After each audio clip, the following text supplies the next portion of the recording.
शेतकऱ्यांसाठी आजच्या सर्वात मोठ्या टॉप आणि ठळक बातम्या आपण या ठिकाणी पाहतोय. पहिलीच बातमी निघते. धाराशिव जिल्ह्यातील अतिवृष्टीग्रस्त शेतकऱ्यांना मदत मिळणार, राणा जगतसिंह पाटील यांची माहिती.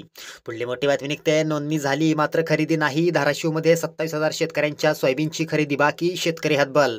पुढली मोठी बातमी निघते. राज्य सरकारने ठरवल्या 20 लाख लाडक्या शेतकरी बहिणी अपात्र, डीबीटी नमो योजनेमुळे फटका. पुढली मोठी बातमी निघते. शेतकऱ्यांसाठी अत्यंत महत्त्वाची बातमी आहे. जालन्यातील सीसीआय कापूस खरेदी बंद.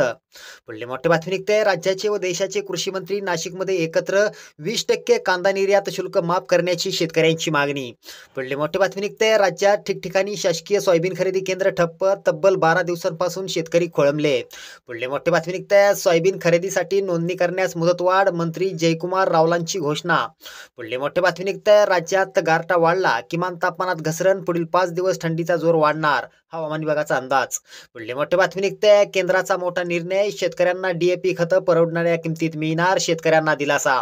पुढली मोठी बातमी निघते. नव्या वर्षात ही शेतकऱ्यांना दूध अनुदानाची प्रतीक्षा, सातारा जिल्ह्यातील 39,184 शेतकऱ्यांचे अनुदान थकले. पुढली मोठी बातमी निघते. यवतमाळ जिल्ह्यातील दुष्काळावर मोहर, अंतिम पैसेवारी 48%, वर्षभरात शेतकऱ्यांवर अनेक संकटे. पुढली मोठी बातमी निघते. सौरकृषी पंप योजनेपासून अल्पभूधारक शेतकरी वंचित, शेतजमीन अट ठरते जाचक.